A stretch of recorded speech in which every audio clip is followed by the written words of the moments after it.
All right, good evening, everybody. It is 6 o'clock, so I would like to call the Concord Carlisle Regional School Committee to order. I'll call the Concord School Committee to order. And we have one member on Zoom, so we are going to roll call in. We'll start with our Zoom member. Anderson, I'm present. Who's present? Morano present. Present. Rainey present. Rankin present. With present. Great. All right, everybody's here. And I will just note the meeting is being recorded for all of our viewers at home.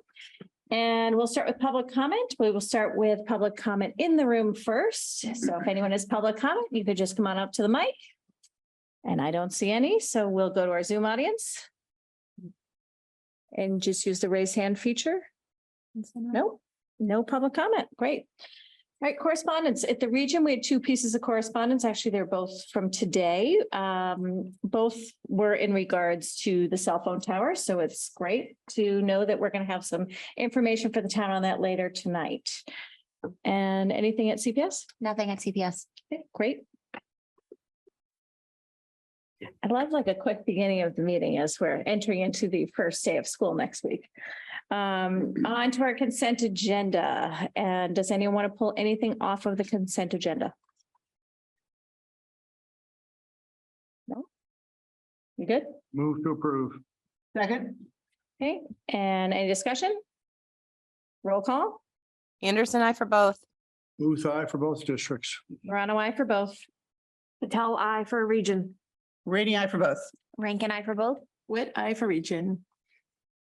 And we're on the back page of our agenda, just for those of you that are keeping track at home. I will turn it over to Dr. Hunter first for the superintendent's report. I'll be brief since we met last week. Since then, we had our administrative retreat yesterday and today. Yesterday, here at the STEAM Lab under Kristen's leadership, working on restorative practices and a whole bandwidth of things that you'd recognize because they're all in the strategic plan. And then today at MECO Inc. Under Andrew's leadership with Millie, CEO Millie, attending from pretty much all morning with us. So, and then we met some of the new incoming families with kids new to us. So it's been a great few days. We've talked a lot about our why. So that'll be the thing you hear me talking about is remembering why we do what we do. And the message I'll be sending as we come back to school. So we're excited by that. We're welcoming new staff tomorrow. So we're excited to onboard formally the many staff we've hired over the last number of months.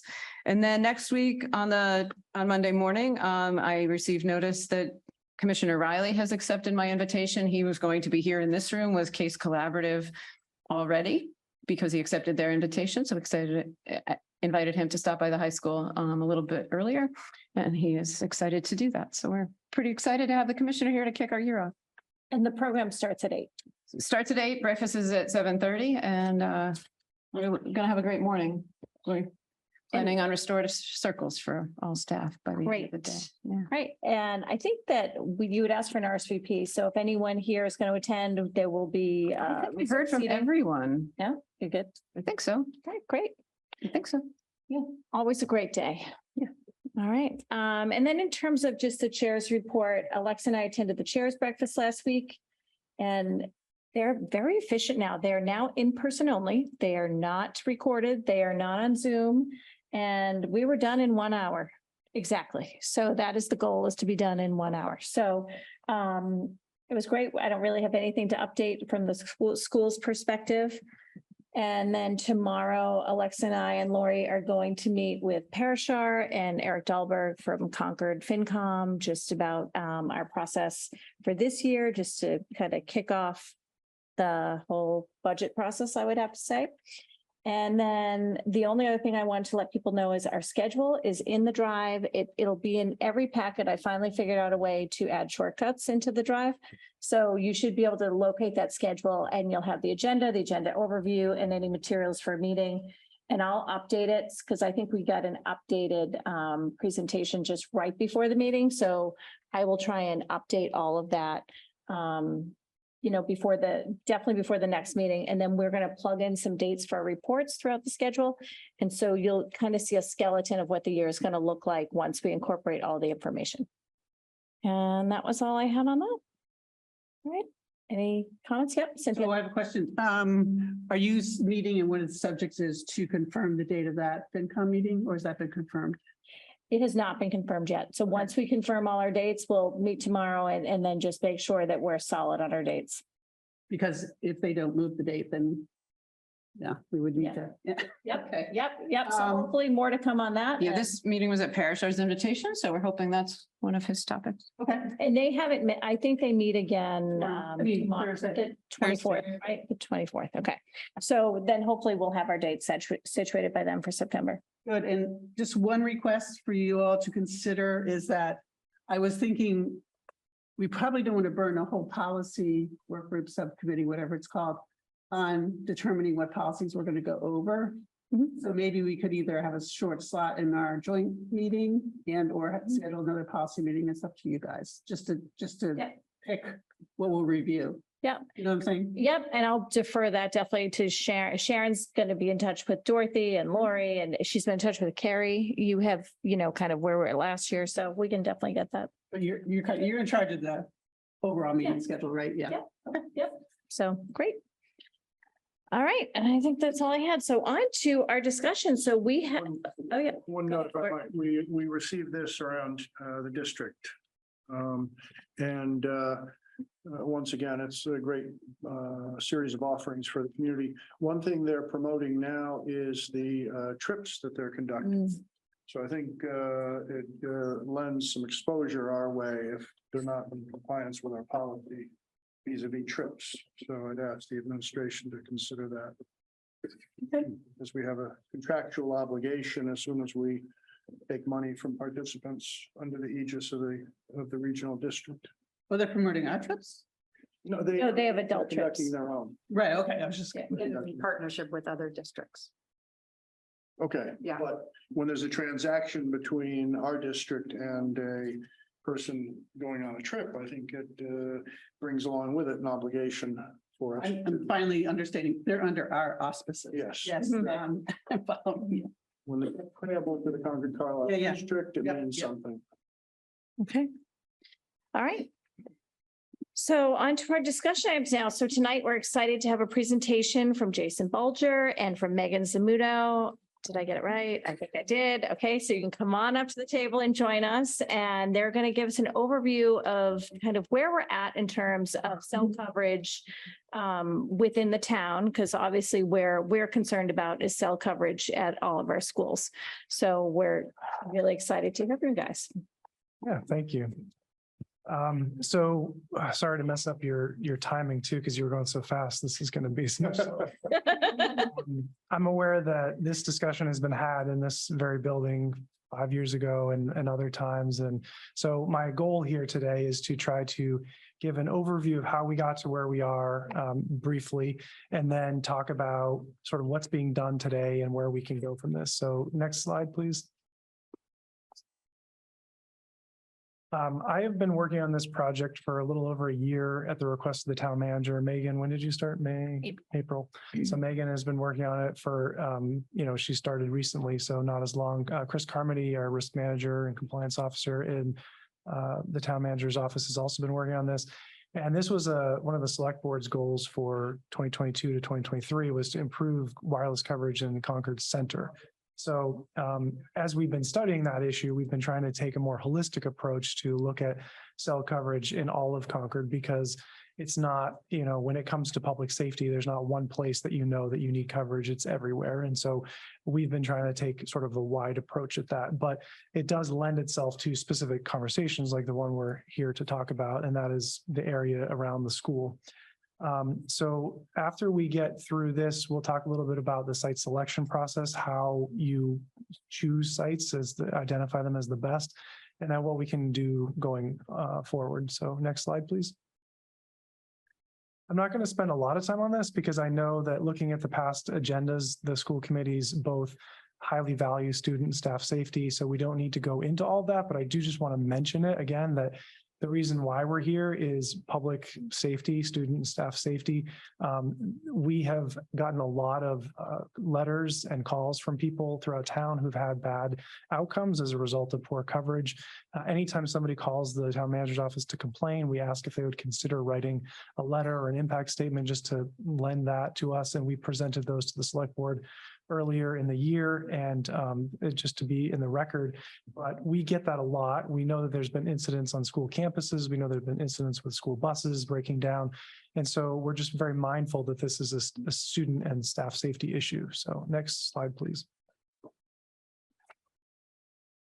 So not to go back too far, but the Telecommunications Act of 1996 was the federal law that basically says that municipalities and states can't deny access to wireless facilities. And I'm going to call things facilities, not towers, because a tower can be a big thing or it can be on the side of a building. It can be small. So a facility, they can't deny them based on RF emissions. That is to say, if a community is concerned about citing something in a particular place, it has to be based on environmental concerns or other, maybe historic concerns, but not RF emissions. Concord, recognizing that law might change the character of the town, rushed to put together a bylaw change to add something to do with wireless in the town's bylaw. So just 2 years later, the Wireless Communication Facility District and the Personal Wireless Communication Facility bylaw were approved at town meeting. And what that did was two things. It created a map of all the places that this group of people thought that wireless facilities or cell towers should go. And then it also created some criteria in a written bylaw that said, here are the preferences that we have. We want it to be 1,000 feet from single family homes and schools. We want it to be 500 feet from this. We don't want it to be on a well or in a vernal pool, things like that. So those two things together shaped what the town thought they wanted in 1998, starting really in 1996 or 97. At a time when text messaging wasn't used, there were no data services in use, and it wasn't really the sort of critical infrastructure or equity issue that it is today. A couple of years later, in 2001, there was an issue in or around 2000 that the town was sued because it was denying access to a wireless facility, citing its bylaw. And the town had two options: either eviscerate the bylaw or remove it entirely, or provide general relief from all of the requirements. And that is to say, the bylaw says we want all of these things, but then at the very end it says, but never mind, none of them apply if you can prove that there's a coverage gap somewhere, because that's what the federal law says. So basically we had a bylaw that was not compliant with the federal law, so we added a waiver from those general requirements. And then 2003 and 2004, there were a couple areas added to that map of locations that the group thought would be good for wireless facilities. And then I just wanted to mention that the facilities still have to comply with FCC law in terms of emissions or power and all that stuff. So it's not like anything can go anywhere. It has to follow the federal law. Next slide, please. Just a few highlights from the bylaw. It does things like set the height requirements at 120 feet. Usually it depends on the tree line. Distance from schools and homes or historic districts at 1,000 feet, and then many other environmental restrictions.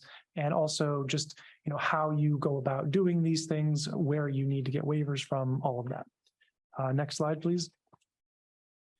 I know this is hard to see, but I did circle them in red, but the swath surrounding Route 2 that's hashed in this map, and all of the little red circles are the areas that this group of people put forth to be in the overlay district and that was approved at town meeting.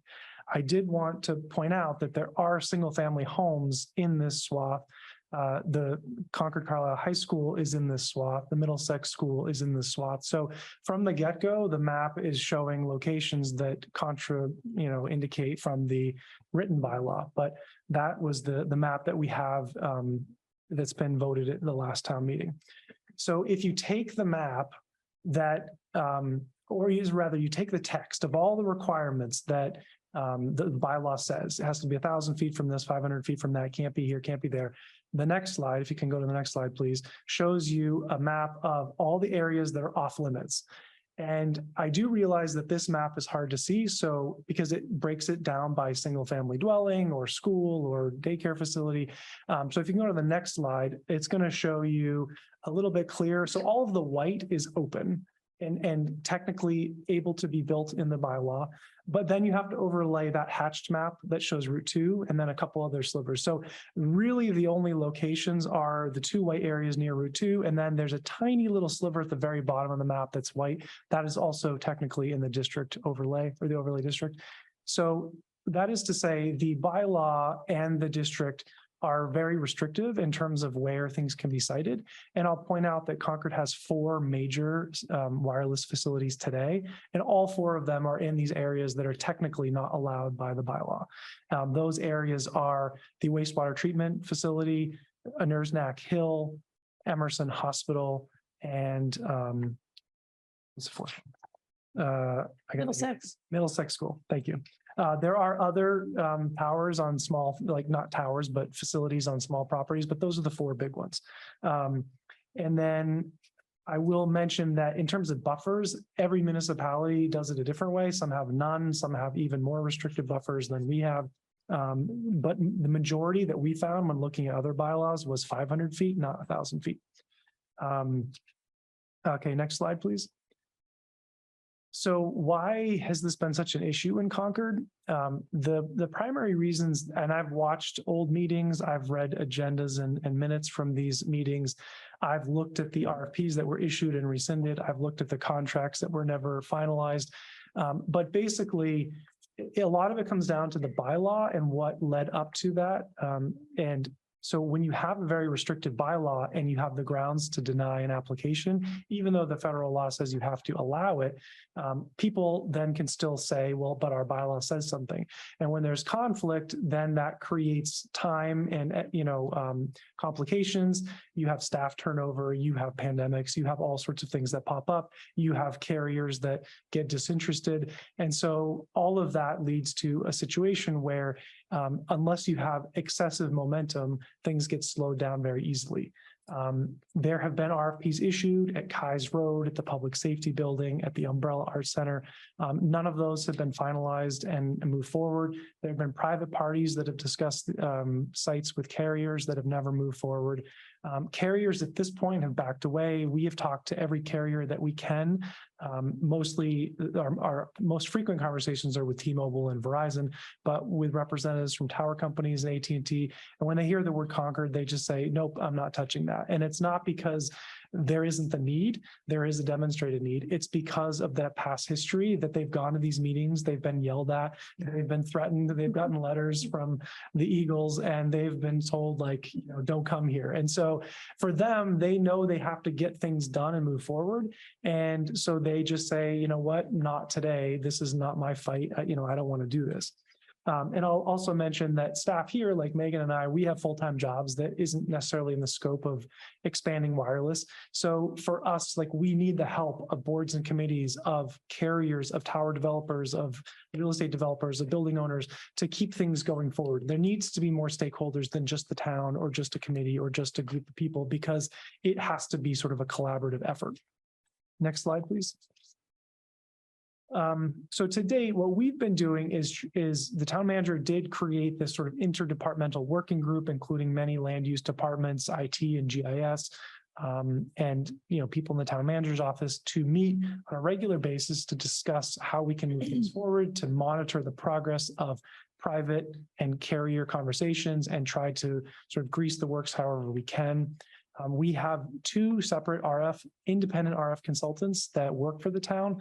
One of them, it predominantly deals with RF effects on humans and those issues. One of them has to do more with just like RF analysis. So when a carrier says, we like this location, we think it will do this, the town wants to independently verify that so that we don't just believe the carrier who has everything to gain, by building a site. We also have been using all the data that we have and also crowdsourced cell coverage data. And what that looks like is everybody's cell phone gives a ping and gives a signal strength, to the tower. And that data, if people opt into a program like this, that data can be mined to see like where really are their coverage gaps. Because the carriers will tell you one thing, the RF analysis will tell you another, but then we use real world data to actually see where those gaps are. And then also carrier provided data like drop call lists when we can get them. They're proprietary and they don't like to release them, but they will hint at that at least. Next slide, please. So now we're going to get into some coverage maps. Now, this is today's coverage, and the pins that you're going to see there, those yellow things in the upper right-hand corner, are on the lower left, Emerson Hospital, on the lower right, Lincoln, and on the upper right, the wastewater treatment plant. This is Verizon in the 700 megahertz spectrum. Verizon is the majority of the carrier that the majority of people in Concord and visiting Concord have. And you can see that the Concord Center and the area around Concord Carlisle High School are not in that green area today. So next slide, please. So anything not in the green area has limited cell service. For Verizon on this, yes. Okay. And so I will point out that T-Mobile does have a tower in Concord Center in the First Parish Church. So their map would look a little bit different in the northern area there, but not anywhere south of that. Okay. If you go to the next slide, it just kind of blows up that map so that people can see it a little bit bigger. So the coverage gap that we're talking about today, not to say that these are the only gaps that we have in town, are Concord Center and the Concord Carlisle High School area. Next slide, please. Can we just note that Alcott's in that? Yes, range? absolutely. Alcott. And if we were to pull the map from every cell phone carrier, my It would- assumption is that there's no coverage in here, in Correct. this whole band. Okay. Correct. Again, the only exception to that map would have been T-Mobile in the northern part of Concord Center. But for our purposes, Right. not the high school and not Alcott. Correct. Okay. A lot of people have been talking about the Trinitarian Congregational Church, abbreviated to Tricon Church. They had a Sprint facility for 25 years, and Sprint, because of their merger with T-Mobile, vacated last year. Sprint, Verizon, and Tricon have been in negotiations since then to try to site something there. It is like a private, negotiation and agreement. So the town really has no part in this process yet until an agreement would be reached, and then they would be filing for permits and then have to go through that process. But the town, because we're very interested in supporting these initiatives and moving things forward, we try to do whatever we can to help both the church and Verizon just to keep people talking and keep things moving.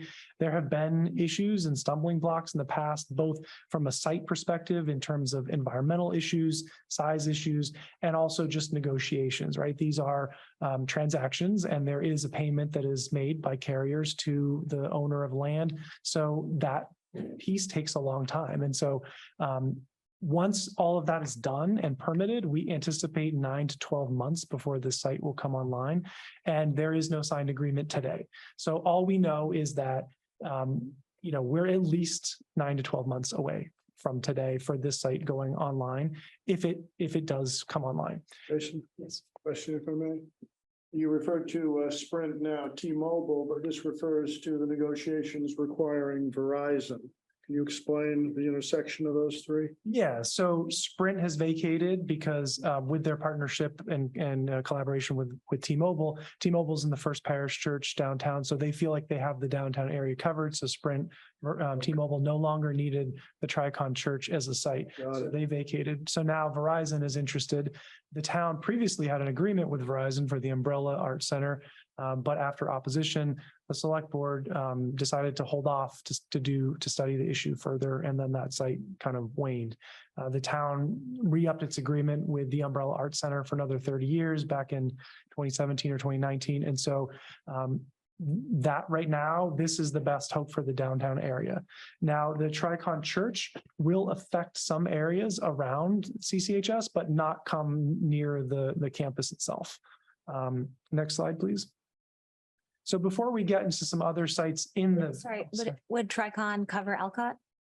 No, not adequately, no. And I mean, when you talk about coverage, it's really tricky, right? Because first of all, you're talking about theoretical coverage because we don't have the tower today. Right. Second of all, you're talking about the campus, but then there's the building because the building may be made out of different materials, a lot of glass, a lot of stone, a lot of whatever. So are you talking about coverage outside? That's one thing. Are you talking about coverage inside? That's another thing. So, and I know the schools have taken steps to try to amplify whatever's outside, inside, but there has to be something outside to get inside. So again, would Alcott grounds possibly be covered a little bit by Tricon? Maybe. Would the Alcott school benefit from true coverage? No, not at Tricon.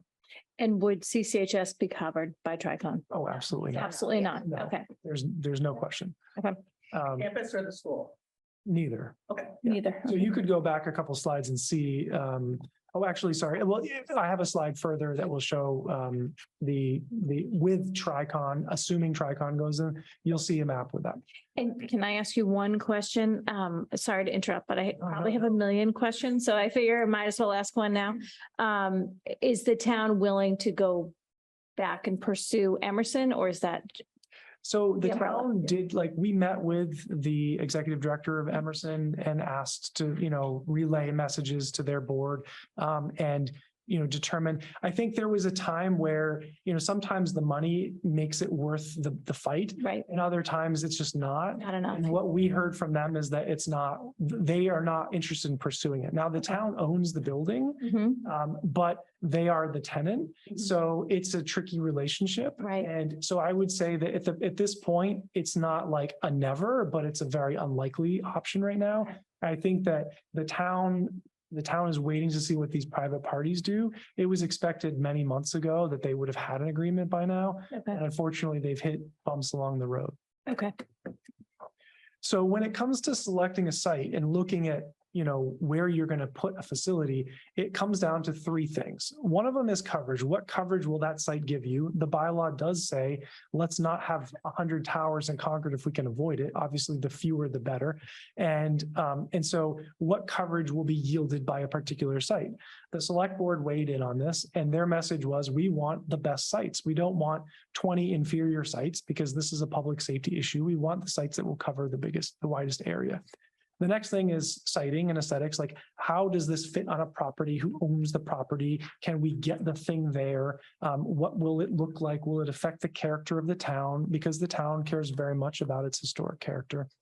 And then finally, timeline. If you're talking about a public safety issue, if you have two sites that are equal in all other terms, but one site is 1 year to develop and the other site is 5, then the site that's faster to develop is going to be better because it's going to be faster and its effects will be seen a lot sooner.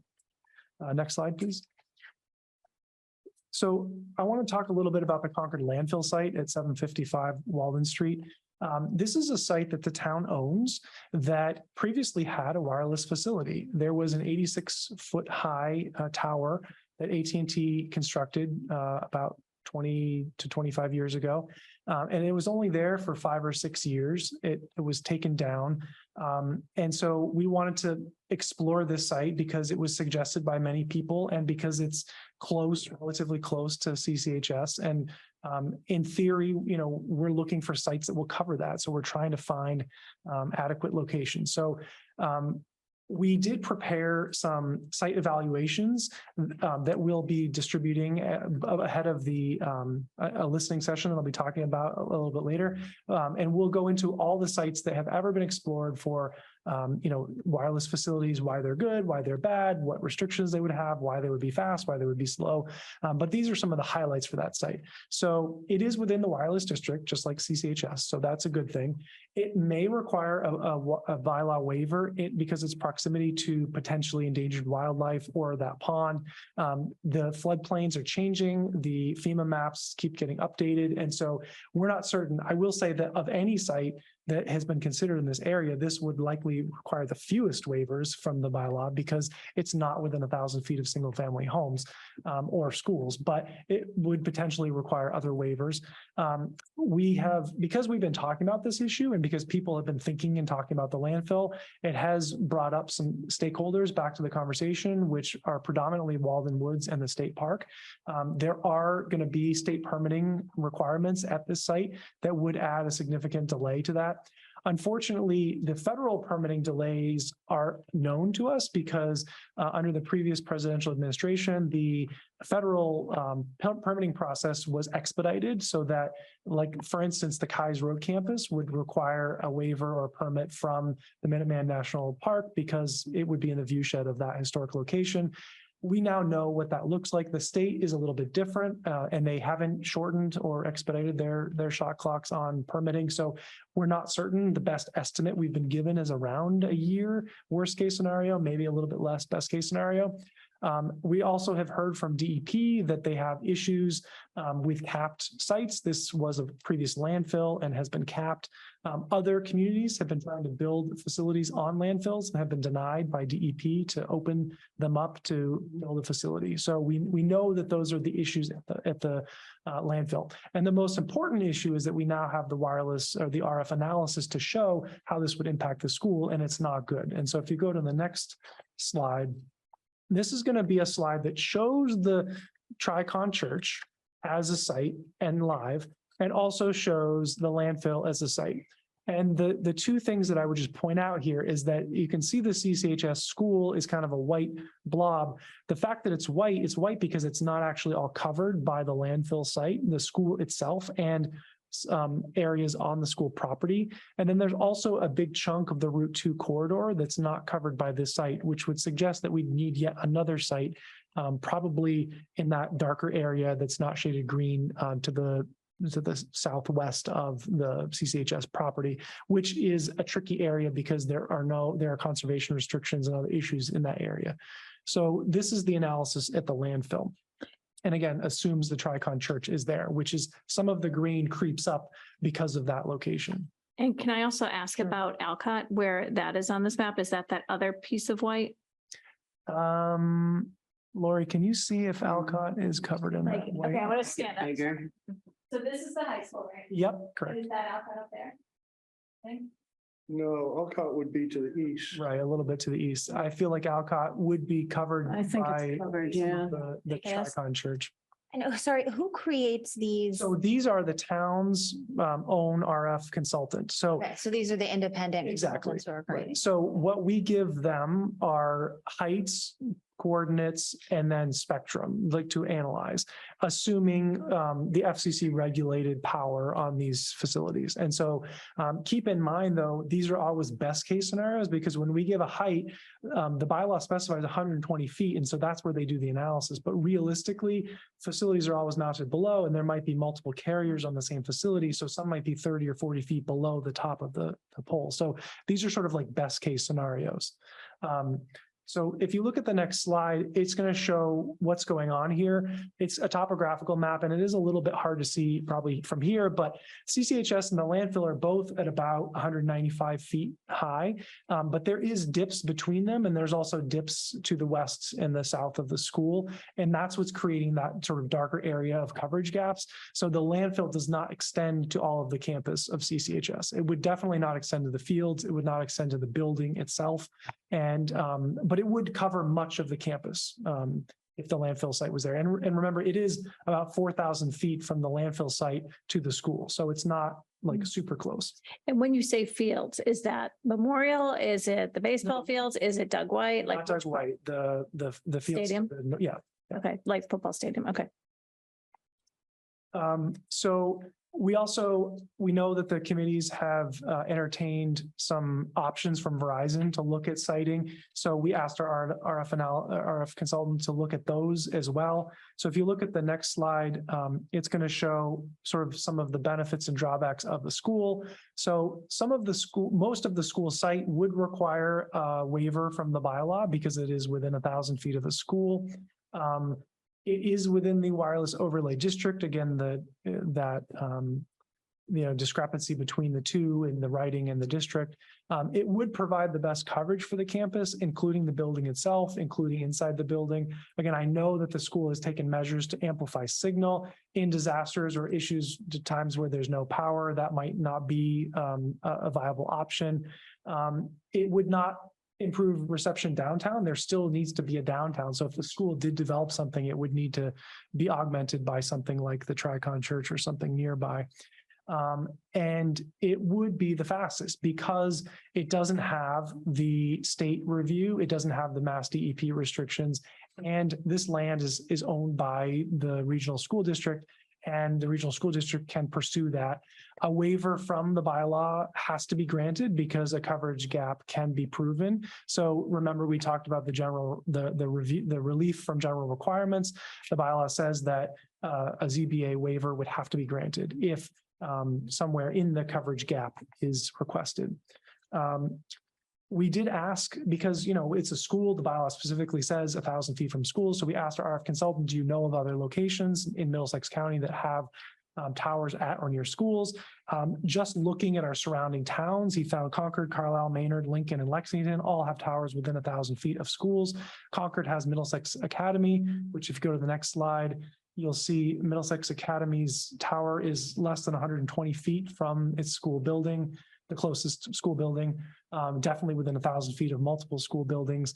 So it's not an outlier in terms of Middlesex County, in terms of Concord itself. And as I mentioned, all 4 of the major sites in Concord today are within the area of exclusion per the bylaw. So if you look at the next map, the next slide, this shows you what the high school and the Tricon Church would look like. All of the Route 2 corridor is covered, including the area where the bus broke down recently. And Breakdown, it got hit. Well, and then it was disabled in some way, right? Yeah, well, right. And so now this doesn't penetrate as far south into the Walden area as the landfill site would. And so there would still be some coverage gaps probably in the Walden area, but it would have better coverage in Walden than it does today, for sure.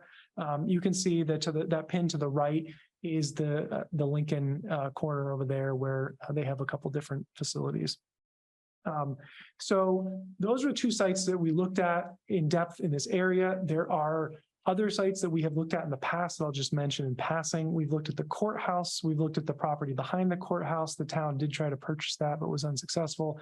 We've looked at the Emerson playground, and we've looked at the public safety building. None of them would provide the coverage to the school that obviously the school site would provide, or even adequate coverage to all of the fields like Doug White Field, being a higher elevation and further away from those other sites. There have been issues at Emerson playground in terms of the design and its visibility to historic areas. Again, some of these other sites would require multiple waivers from the bylaw, not only single family homes, not only schools, but also, vernal pools and wetlands and other like endangered species things. So if you remember that map filled with color, some areas have like several different bylaw restrictions on them. And so they would require multiple waivers on multiple grounds. Next slide, please. So, where we go from here. So what we know is that there's an urgent public safety matter and that there is an impact or the impacts on health and aesthetics and the duration are the primary criteria that we use when we look at sightings. And then we know that there are benefits and challenges to a school site. We know that having a waiver from the bylaw is going to create a lot of conversation and concern. Even though it's been done in Concord and every other community, it's still going to generate concern. And we recognize that that is going to be a likely, downside to the site and also potential delay as, more information is gathered. In the past, locations that have required waivers or have had citizen concern have led to more research and studies. And so, obviously the risk of developing a school site is getting into one of those situations. It's really any site, but that site too. I wanted to mention too, that in trying to find other locations, we have reached out to the Concord Business Partnership and other people who own land in Concord to try to solicit locations that could be built where a private partnership could help coverage. We have received people who are interested, who would be willing to site their facilities there. The problem is they don't exist in the coverage gaps. They exist in places where we either already have coverage or we have a viable alternative, or they don't reach the areas that we're concerned about here. So far those haven't yielded anything, but we still put the word out to the business community, and we've been working with our economic vitality director. What is Mimi's title? Is that Mimi? Economic Vitality Manager. Yes. Yeah, so she's been a great resource to try to get the word out, both mainly to try to get people to say, like, if you have a location, if something can be developed, if it will solve these goals, if it will require fewer waivers from the bylaw, if it will be a more amenable site to more people, please let us know, because we're open to really any site. There's also, I'll just mention in passing, a location that Concord Academy owns that is a little further away from the school property. It's still within 1,000 feet, but we've been exploring all possible areas. And so next slide, please. I wanted to end on our next steps, and that is that on September 12th from 6 to 8 p.m., we're going to be holding a listening session at the Concord Townhouse in the hearing room.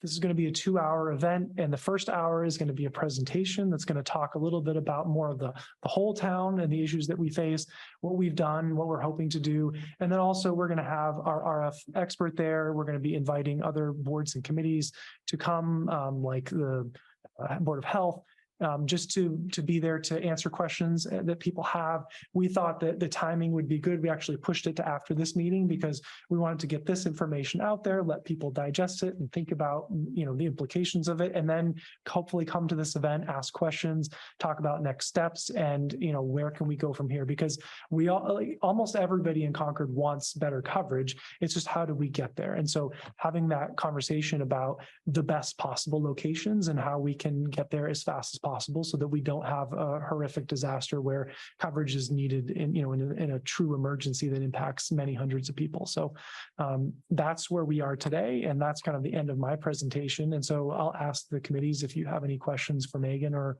me. Can I just make a comment? Yep, go ahead. We have a school committee meeting that night. That night, At the same time? Yes. same time. Okay. So is there any way we can?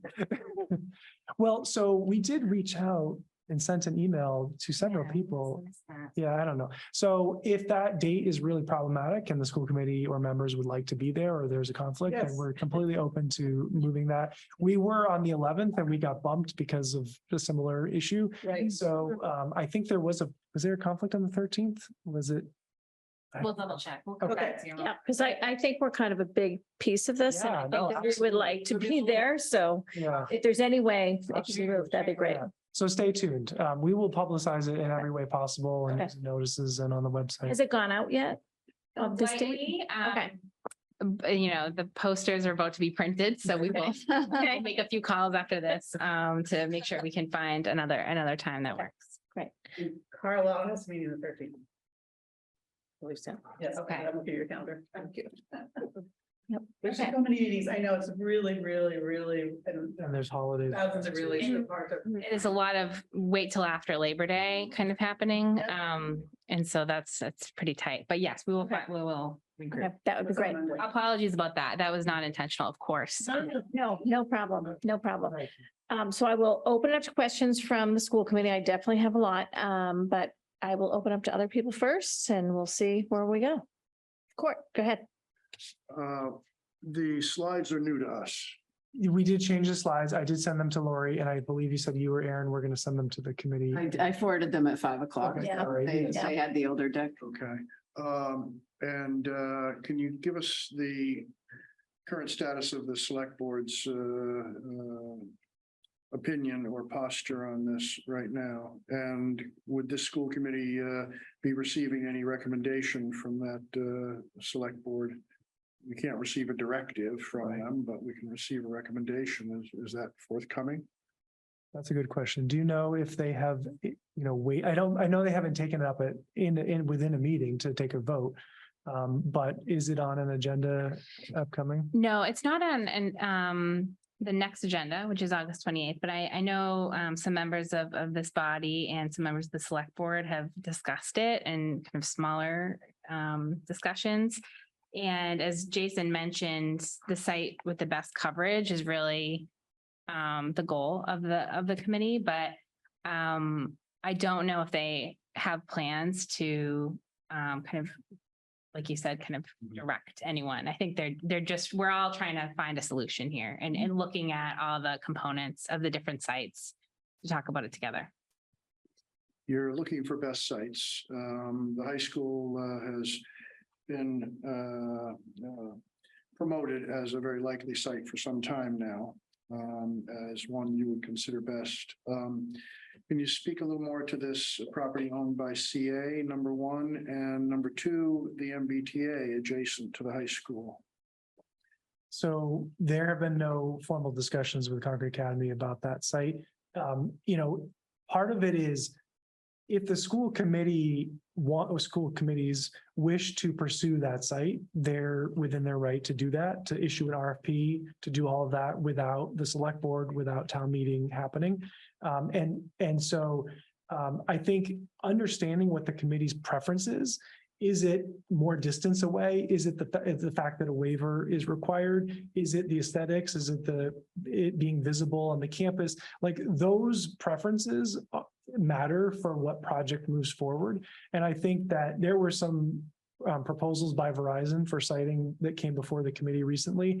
And I think, it's easy to say, but what about other locations? But I think understanding what the priorities of this body or these bodies are would help inform where, if any of the previous locations that were considered are ideal, or if there are others on the campus, or if it's just not an option. So it's very clear to me, and what you say is that this school committee might have a consensus or some kind of rubric for that would determine criteria. As far as I know, we don't have that right now.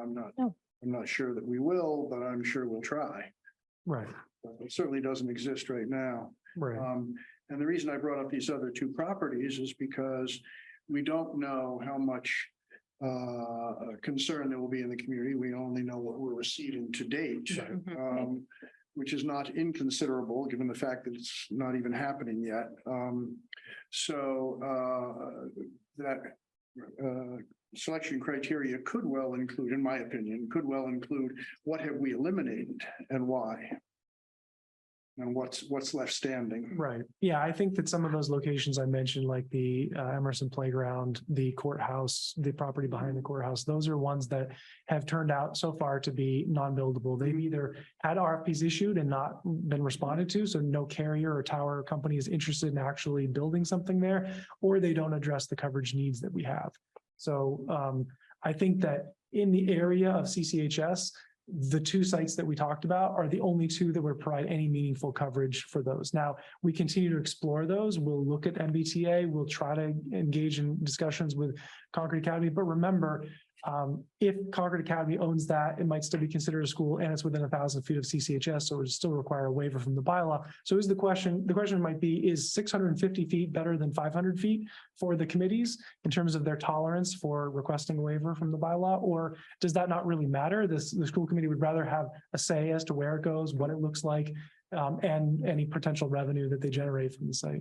Well, it's very complex because we're dealing with real risk and perceived risk, both from a student safety perspective, but then a health perspective in the opinion of many people. And so where this is all going to shake out is going to be as complex here as it is in every other city and town in this country, I'm sure. Yeah, and I think at the listening session, we will talk a little bit more about the health concerns, specifically in the school too. The school has a radio station, they have wireless inside, they have this cell phone repeater system inside. Every student, not every, but many students have cell phones on their, We're loaded. right. And so, but understanding and contextualizing that, the FCC and other government sites, do explain that holding a cell phone up to your head is much more radiation or EMF than you get from a tower, even if it's a few hundred feet away. But so presenting all of that information so that people can understand, digest it, ask questions, and have a conversation about it certainly helps, so that everybody's at least on a level playing field and coming to the table with the same facts. So I certainly wouldn't deign to speak for the committee.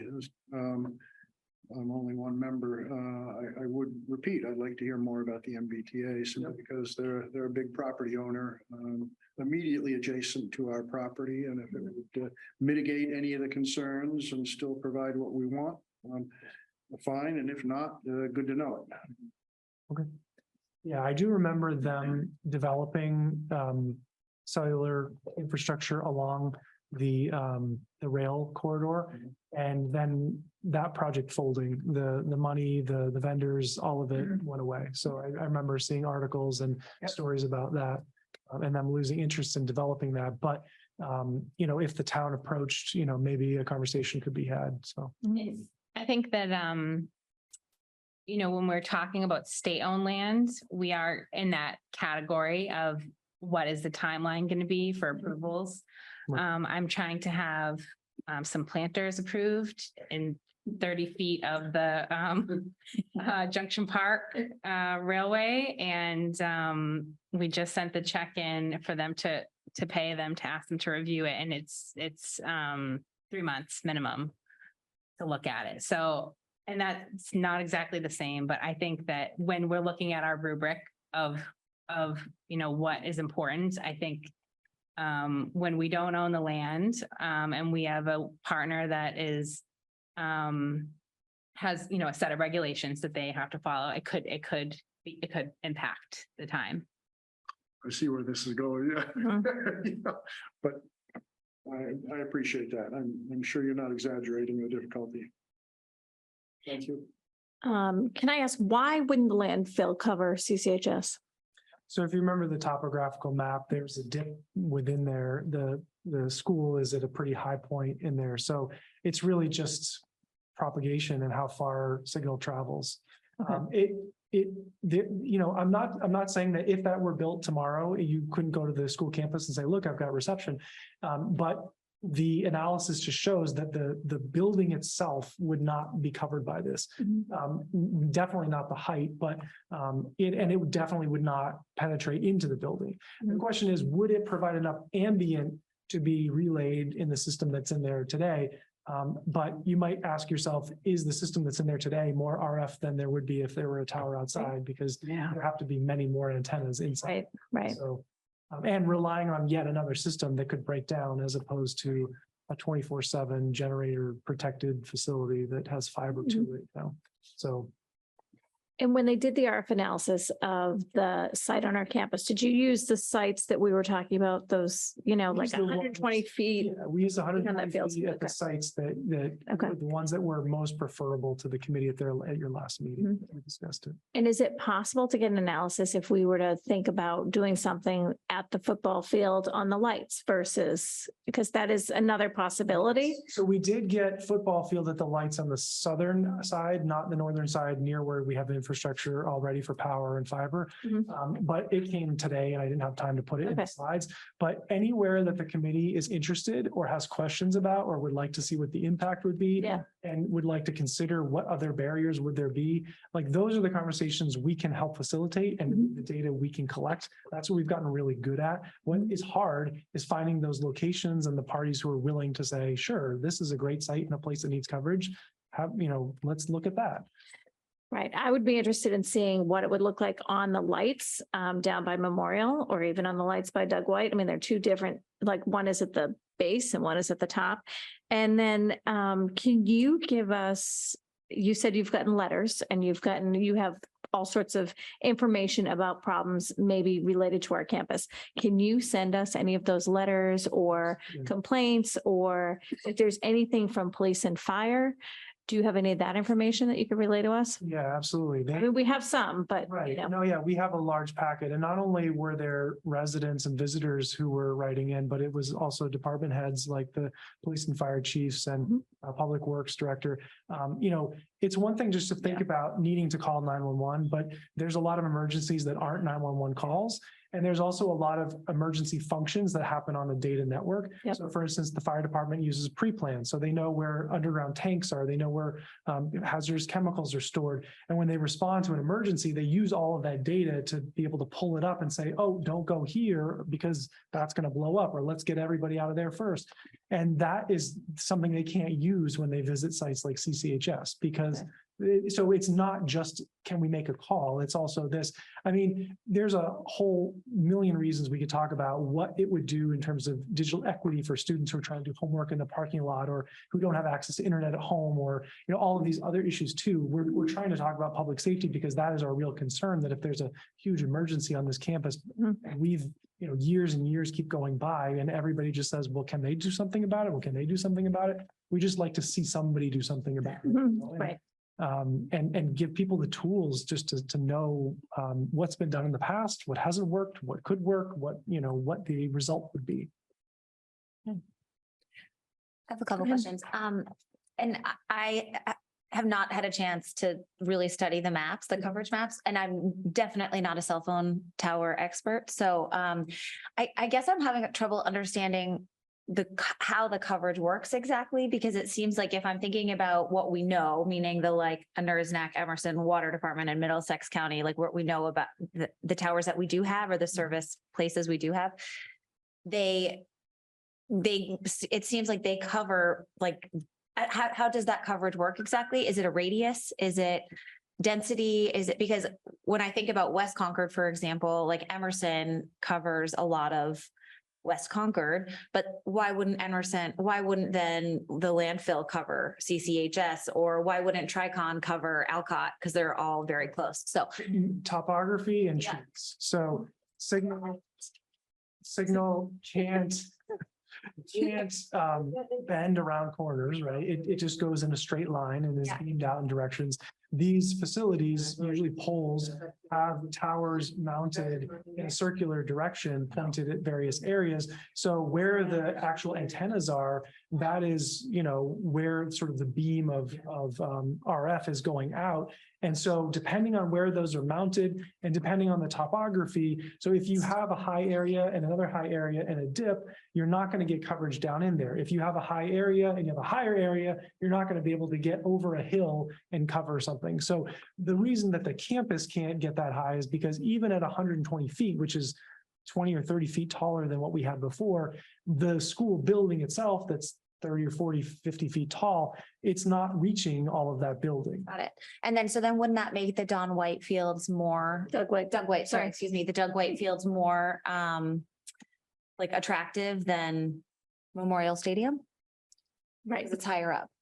It is higher up. Right, so it is closer to the 196 or 200 foot versus the other site that the school is looking at. But if you're looking at the school campus, almost anywhere on the school property would cover all of the school campus. If you're looking at all of the town, then anything on the southern half, including the areas previously considered, would be better.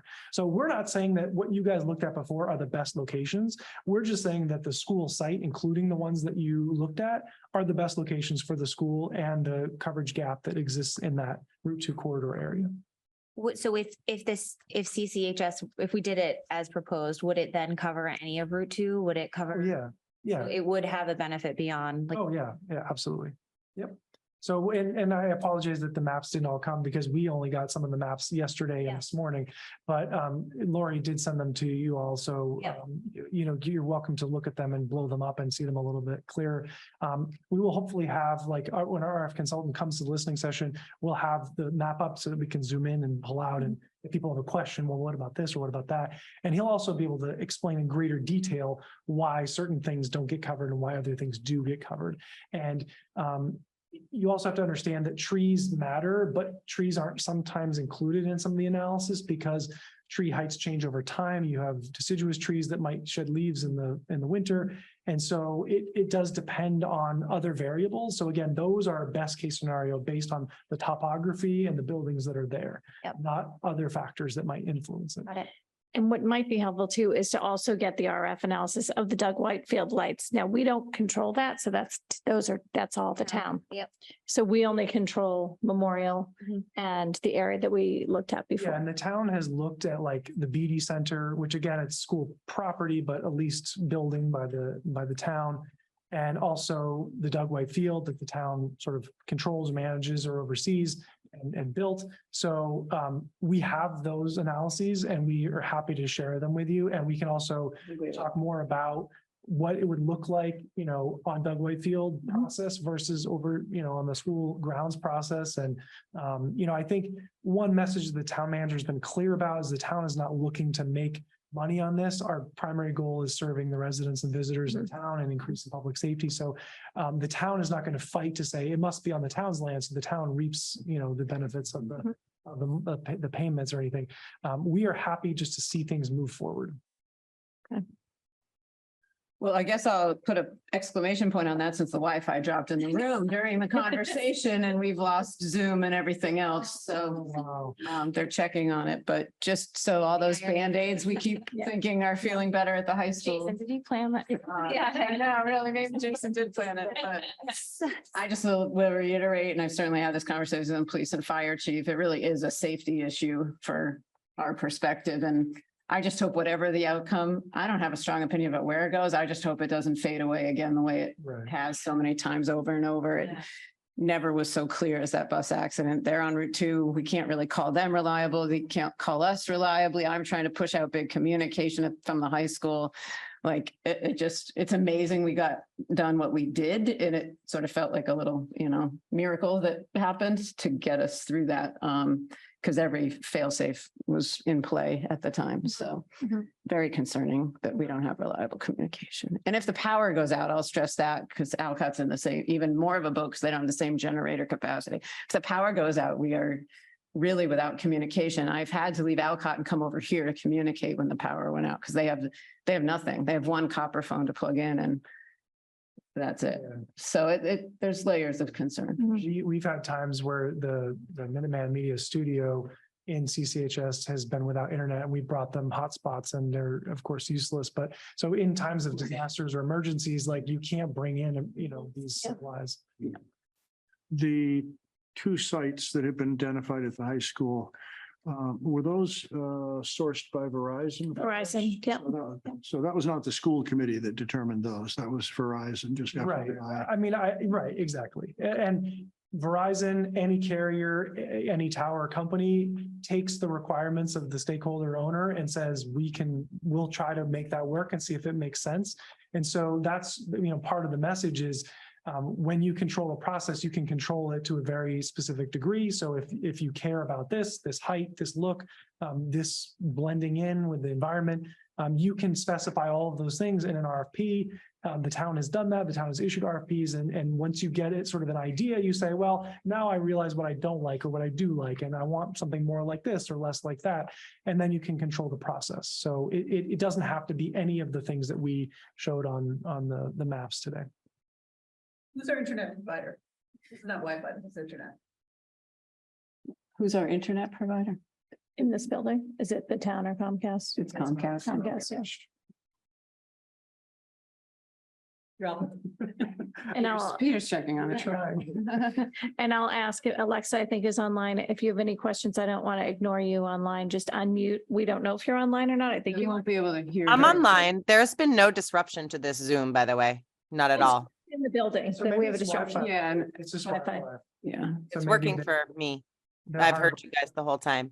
Great. it's because they're hardwired in there. Yep. Oh, okay. That's a Wi-Fi. So I'll open it up to you, Alexa, if you have questions, and then No, we'll I'm keep. good. Most of my questions have been answered. I'll think more about it. But yeah, thank you guys.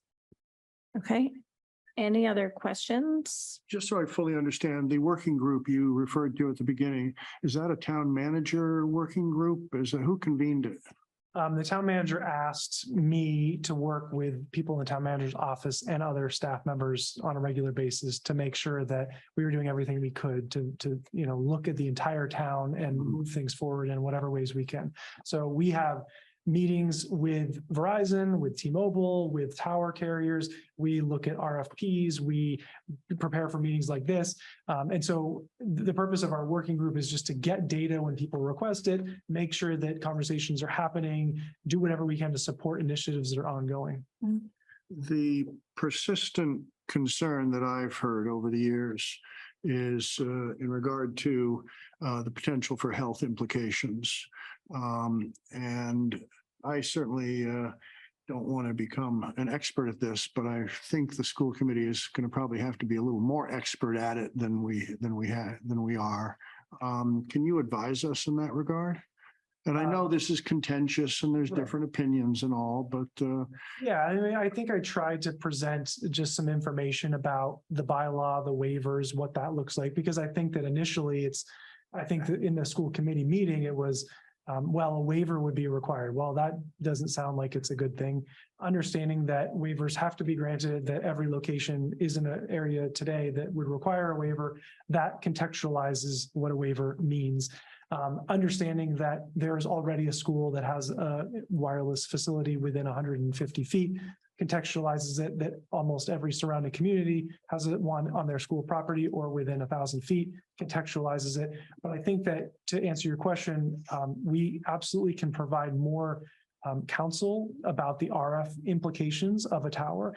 Once you tell us and our consultant where you think you would like it or what you would like it to look like or be like. We can tell you guys specifically what the impacts would be outside the school, inside the school, and how that relates to carrying a cell phone in your pocket or what's already in the school today. Because I think that all of that information really matters, for making a decision like that.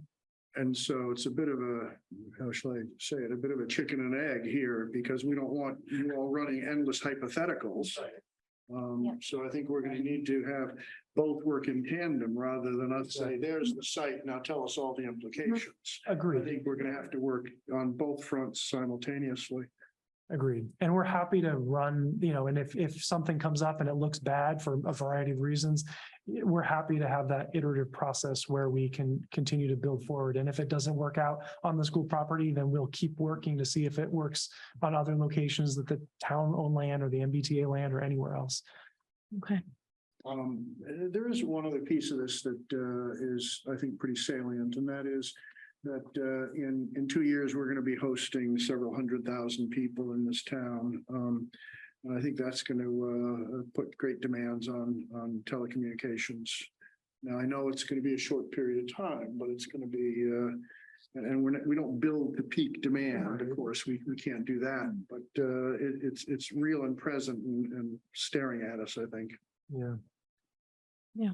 And even if from what we've talked to Verizon about, it's at least an 18-month process, could be even longer than that. So it's a very real possibility that this wouldn't, if we were to move forward, this wouldn't even be up and running for the 250th. So we'll need one of those blimps that come in temporary. I don't know. We'll Do you see. know that was my last question was, do you know what the timeline was for Middlesex? Because they just recently went through this, like how long? I think they started it in 2017, I think, but It was long and difficult. it was difficult. Yeah, it was difficult. There was and I think that, they are a residential campus Yeah. and, they really are entrusted with caring for the kids on that campus. So I think that's probably what ended up getting it done. But there was definitely some, you can Google and find a bunch of information and articles on that. Yeah. Not an easy process, but a successful one. Well, this has been really helpful. I think that if you can get us any type of, whether it's a packet of letters, if it's anything anecdotal from police and fire, I would love to see that. Just kind of what some of the issues are, because I think that will help in our decision-making process. And we're really just trying to do a thorough job at, listening to, concerns of parents and residents, but also thinking about the safety of our kids on our campus, because ultimately they are in our care. And that has been a priority of ours, definitely. The blue lights, as you know, are going in. So that's going to help. And the installation of upgraded Wi-Fi will help, but it's still not 100%. So. So if you don't mind, I have, our list of items to look at and get back to you, the MBTA site. Where was that again? I'm sorry. Oh, you said that. Well, the corridor Okay. is adjacent to the high school. So Okay. if we're looking at all the prospects in order to pick the best according to all of these competing criteria that various people are going to bring to Mhm. bear, in addition to you and the school Yeah. committee, that might be worthy of a look. So we have that one. We have football field lights. We Mhm. have lights at Doug White. We have collecting the letters, complaints and concerns, Mhm. especially public safety. And I will get you a new date for a listening session and I'll ask you to promote it among Absolutely. Mhm. your constituents, because we're saying this is a listening session. There is going to be a presentation by Jason that's similar to this, maybe with a little bit more of a deeper dive into the sites that we're exploring, but we are genuine when we say we want to hear concerns. We want this to be a helpful forum so we can listen and find out what the concerns are that people have.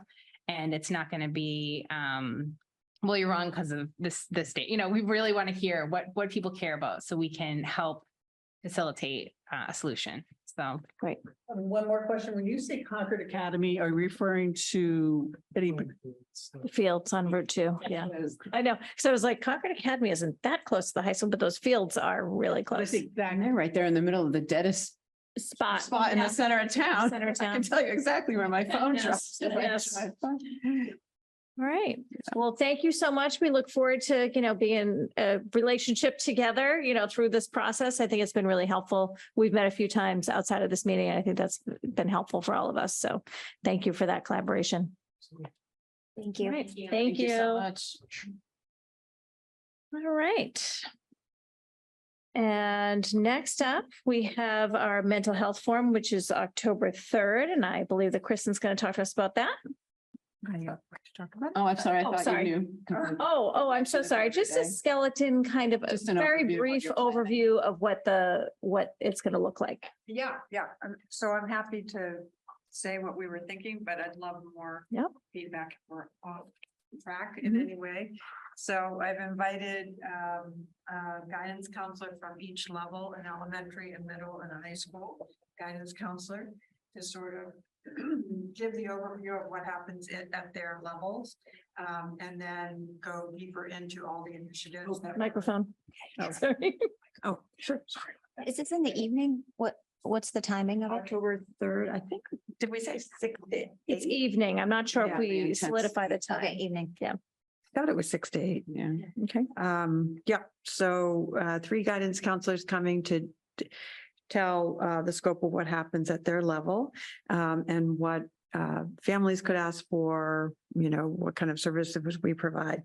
And then the 5 services sort of outside the school building that we're working with. Carousels is giving some data on how families are using it in giving finding therapists for their children, for themselves, for our staff members. So how often it's used, how often it's successful in finding a long-term relationship. We're just starting a partnership with Cartwheel, which is inside the school building, but outside providers. So giving a little information on that pilot. And then a much bigger story is our multi-tiered system of support, which you have heard about for reading and math, but it's how we give an assessment to all students who are struggling. To all students, and figure out those who self-identify as are struggling, or the staff identifies as perhaps they might be struggling. And then we work with the parents and the team, the mental health team at each school to put a plan into place to give them whatever they need. It might be what we would call tier 2. So it might be 8 to 12 weeks of sessions on building some kind of social skill, like how to make friends, or how to manage your anger. That's another one. How to de-escalate if you are someone who has had a trauma and you have a trigger that goes off. How do you de-escalate within the school? Those are just examples of pretty common pieces that come up daily in schools. And then there's what we would call tier 3, kids who are either have definitely gone through trauma or have some kind of mental illness. They need like an ongoing, much deeper individual type of intervention to make them successful and ready to learn at school. So all of those systems that we have in place in the schools, and then a tiny bit of conversation about our work on identity for the DEIB, just because it's all interrelated. And we find that our historically marginalized students are the ones who struggle the most as a disproportionate subgroup. And then the last piece is looking at our discipline system and how that affects students and the pieces that we're putting into place because of the new state law that say we have to incorporate restorative practices. Not deep into any of those areas, just that they're happening. Okay. That's kind of what we were thinking of, but I'd love feedback on what you'd really like to hear about. Is it like, where do parents go for help, or, yeah. Yep. Go ahead, Court. Can you speak a little about forgive me, I'm unaware of this, about the state law relative to restorative practices? What are we expected to implement? And when? Yeah, so Do you want to speak to it in the? No, I just was handbook? going to come up with the handbooks. Handbooks but go ahead. discussion, yeah. Oh, okay. So, yeah. So, yeah, within the last year, I think it's 18 months, we have a new law regarding discipline that says we need to incorporate alternative practices, and they name restorative practices as part of that. And it's one line in the law. Broad. So it doesn't really say much. So a lot of latitude for us. Yes. And, it Yeah. doesn't replace or supplant anything else. It's just an idea. And it could be done in conjunction. The law's a little stronger than in idea. It really asks that districts try other things before they suspend kids. So for sure, that's part of the laws. Yeah. Not just jumping right to exclusion from school. Thank you. So that is in your handbook updates that you got last week. And it's, again, it's a line, but it's an important line that we're compliant to have. And it wouldn't necessarily take the place of Right. like a detention or a in-school suspension or out-of-school suspension. It would be done when a kid was serving that. So they might, if they plagiarize something, they might learn, watch a video, do a questionnaire on what it means to plagiarize and what the laws are around plagiarism while they're sitting in detention. And then they might work with a counselor or a group on how they might repair the relationship that was broken through that plagiarism. So often it's some kind of apology, either in written form or in action. But it could be anything. It could be, and typically it's most powerful if the child thinks of it themselves. And what we find with restorative practices, what the data shows us is that there's a much lower rate of recidivism if a child has gone through a learning experience. So they're more unlikely to do it again if they've gone through a learning experience, as opposed to just being excluded. So I'm going to go a little deeper than I wanted to. So if a student intentionally or unintentionally plagiarizes, do they indeed harm somebody else? How do we frame that? How do we understand that? Or is that deliberate or inadvertent academic self-harm? It feels awkward to go into it too deeply for a mental health forum. I mean, that feels like its own whole. Right, but the way you spoke of it. But it's related. They lose trust, they lose trust with the adults. Implies that Certain harm. there was harm, and I'm just curious how we explain what harm was the result of said plagiarism. Yeah. Of the many offenses, that's one that has me scratching my head as to. Oh, they lose, why. the adults don't trust them after that. I absolutely think it's very damaging, but And I I don't think think this is the conversation we were ready to have, so. Yeah, It's a big one. yeah. It is a big one. With AI, yes, it is. Yeah, and I do think, I'm thinking AI too, certainly. yeah, and certainly in the, Unintentional. And it's adults too. yeah, but certainly in the day-to-day, that is very much part of the, CCHS is dealing with that. They have been dealing with that and, things are definitely happening and you can see that restorative practice from, I'm just going to speak anecdotally, not, from what I've heard of other parents saying that, it's actually been really good learning experience for the child because there's a lot of technology coming at them and they have to, try and filter. I'm not opposed to it. I'm just wondering how the district manages these conversations. Yeah. That's the reason I behind have it. a slightly higher level question. Yes, go ahead. Can you just speak to like what you're envisioning the format to look like? Is it with all of these people? Is it just going to be are you facilitating a conversation or how are you envisioning that? I was thinking it was a presentation, maybe 20 minutes, and then all four of us can answer questions. Okay. And also inviting Bonnie Wilbur, who's town social worker. So more of like a panel type format. Yeah. It's great. And it's great to put a face with the name, especially, and I think, getting back to having a larger scale parent event to get parents in our schools. And if your child is struggling, you're sitting in the audience, you can actually put a name with a face. Yep. And at least, you'll have that resource and I'm sure there'll be some handout of sorts or presentation linked somewhere that then people could go and use it as a resource. So Yeah. no, it sounds We've great. invited I went to a mental health in the town board meeting, whatever that group is called, and invited all of them. So the director of the Elliott Center, the new Kiwi Recovery Center. So a lot of our partners, Emerson Hospital, the library actually is interested in coming. Those meetings started mid-year last year and continue. We all get together and talk regularly about the town's mental health needs, led by the town's health director. Great. So is there a format that you think would be most useful? Well, I'm just curious. I don't know. I don't know what the like overall objective is. In my mind, I just think it would be really helpful for the members of the community, especially the school community, to know what resources are available for their children. And so saying like, this is the problem, we see it. I don't think that needs to be the crux of the conversation. The conversation should be about like a high level of like, this is the problem that the reality that we face right now. And then the meat of it ought to really be, these are the resources that are available to you, to our kids, to your kids. And then I love the idea of like real people there talking about what they personally do, not just this high level,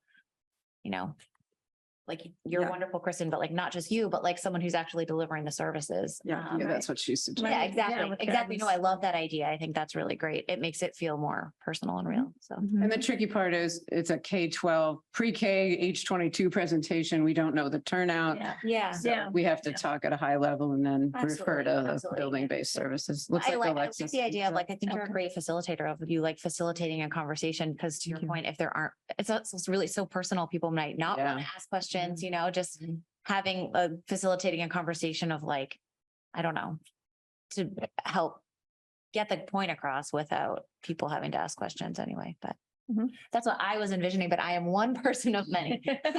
Alexa has her hand up. Yeah, I was actually, Carrie, you are now two people of many. That is sort of exactly the way you framed it. I think really hit the nail on the head. I think that parents obviously are versed in the apparent crisis that we're in. And I don't think talking about the specifics of it and what you all as educators who have access to students in school for such a long period of time, I think that is worthwhile to discuss that. But then to Carrie's point, the sort of part two that I think is extremely important is to communicate to parents, here's what we know about the crises students are in, and here is how we're responding. And I also think too, that becomes extremely relevant to the school committee, especially as we talk about, I think that work directly intersects with our goals, our budgeting. So we need to see sort of what's happening and how we're addressing it. So I would echo that, but I think that's kind of what you were planning on doing. So I think that sounds, great. And, I forgot to mention the name of Christina Johnson. We recently were able to, at the high school, transform. She's one of our school psychologists, and she is now going to be in charge of the wellness at CC and helping me oversee the pre-K to 12 program through the mental health team. So she will also be there. Yeah, that's great. Great. Sounds great.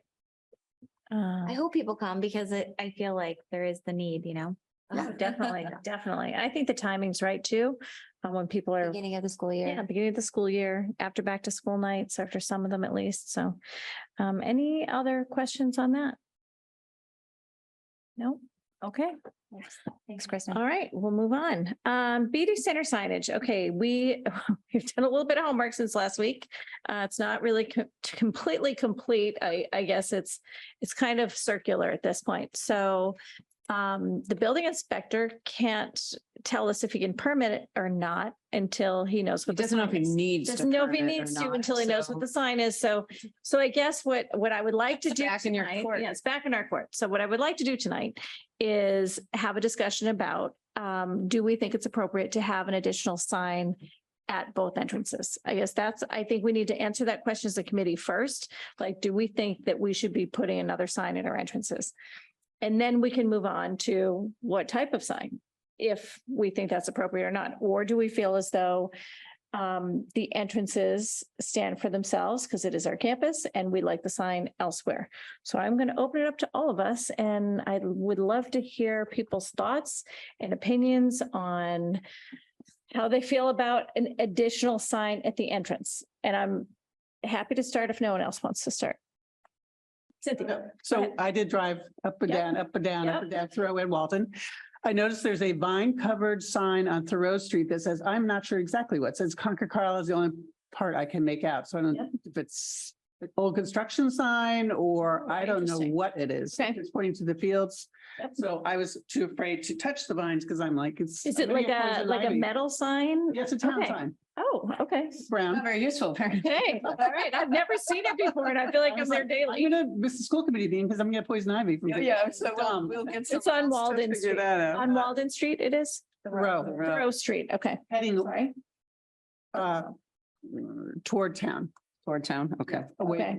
I took a left on from Walden and. Would you Okay, like to check okay, that no. out? This is Wear gloves, helpful. wear gloves. So my proposal is I would much prefer, because I feel like this is a wayfinding thing, in my opinion. I think that's. Yeah, yeah. And I would much prefer the town install nice town signage for wayfinding to the BD Center. And whatever, they can say Doug Whitefields, they can put whatever they want on, or multiple signs or whatever. Acton, I never got a chance, has really nice town wayfinding signs. Okay, We don't have the best, in my opinion. Yep. Because they have the town seal or whatever, and then I they know, say, ours are- so it's very clear, it's an Acton public something or other that you're being Oh. directed to. Yep. So I would much prefer that. This seems much more of a branding exercise than a wayfinding if they put it, because it's too late. yeah, yeah, totally. So you totally. need a little warning to have a good wayfinding sign, right? Yep. So, and that would be on town On lands. town land, Yep. so not at the entrances. Okay, all No. right, that's helpful. My 2 cents. No, no, that's good. That's good. All right, anyone else want to go next? It Okay. sounds like a very simple solution. You're in support of the wayfinding? Yeah, I agree. Once you arrive at the CCHS sign, you're already on the property. Right. So if it is indeed to help people find it, it probably isn't the very best. Mhm. I'm thinking of the swim meets where we have hundreds of people from towns all Yep. over eastern Massachusetts. Yep. And so I think what you're suggesting really is a worthy Mhm. idea. Okay, And I said it last week, I really was not pleased with a sign that didn't represent the town. Yeah. It was just way too generic, and didn't indicate that this was a public resource. source, okay. Okay, Carrie? As a non-Concord resident, I'm not overly worried about the Concordness of your sign, but but as far as like, I do like the whole point you're saying about the wayfinding, like that needs to be outside. But then once we talked last time, or somebody had spoken about the signs going at the entrances of BD's parking lot. Yep. Because I still feel like once you get on campus, like, I know when we came on campus, I was like, what is that building? Yeah. And you still don't like, so if it was right there at their parking lot, if that's the, I don't know who, Mhm. but that would be once you got on campus, okay, well, that, we know it's here on campus, there it is. Yep. So. Valid. Okay, Sharon? I would say I largely agree with Cynthia. I like the wayfinding idea and I would say I concur with what she said. All right. Carrie? Agree. Agree. Alexa?